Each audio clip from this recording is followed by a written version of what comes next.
Sage reporting for Kalkinemedia, and thank you for joining us. Please stay watching for this trending news topic to follow.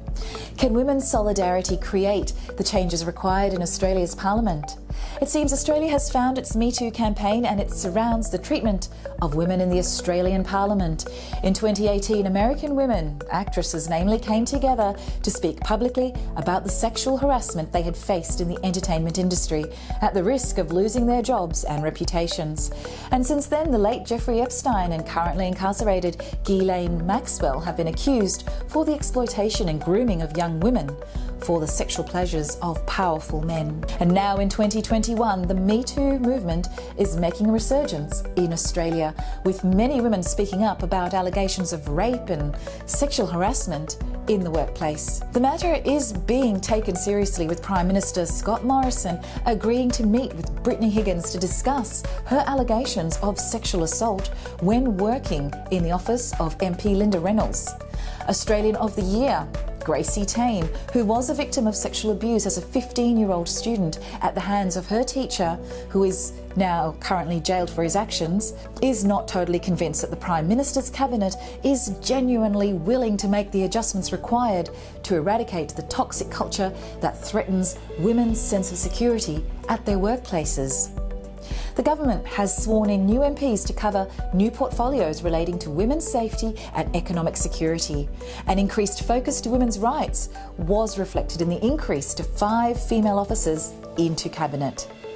Actors in Australia such as Craig McLachlan and Geoffrey Rush have been acquitted of their sexual harassment claims imposed against them. However, there are several parliamentarians who have complaints of sexual harassment against them at present that needs to be addressed. The former Attorney General was recently replaced by Michaelia Cash due to an alleged historical sexual assault complaint. Misogyny and the patriarchy are buzzwords that get thrown around women's liberation meetings. But how does it affect the actual running of businesses and the Australian Parliament? Some say it's the type of man that is attracted to politics. They're usually privileged with a private school upbringing, Christian and Caucasian. Does a sense of entitlement and privilege give a man appointed to a powerful position, such as Member of Parliament, the inflated ego required to promote chauvinism? Australia's Parliament is 80% male, and insiders say that Parliament is rife with talking over women, inappropriate touching and inappropriate jokes. Australian Parliament has moved down the ladder in regards to gender parity to 50th place worldwide from 15th in the world.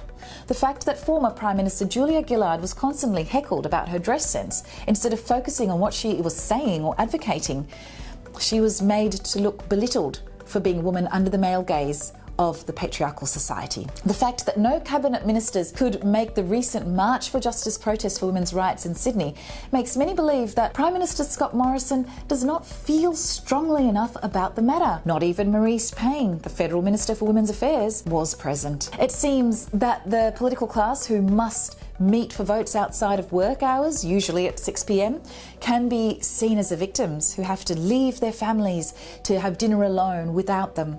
And they mostly are family men who are married with wives and children, yet have to spend long hours with their administrative staffers who are usually single young women. In order to truly get to the crux of the issues, society needs to accept that the issues in relation to sexual harassment in the Australian Parliament are systemic and deeply entrenched from echelons of male-dominated paradigms. Parliament is based on a system of hierarchy, and it is in the aim to offer order. This can be seen to be stifling, as its dichotomy of binary logic with strict gendered roles often being adhered to. The fact that involving women can still be seen as a novel idea is not exactly healthy, given that we are in the 21st century. Toxic masculinity, which involves women covering up for men's harassment, as well as bullying and parochial culture, should not preside as socially acceptable. The only way the required changes can be made is if those involved accept that there is room for improvement. I hope this has been informative for you. This is Sage reporting for Kalkinemedia.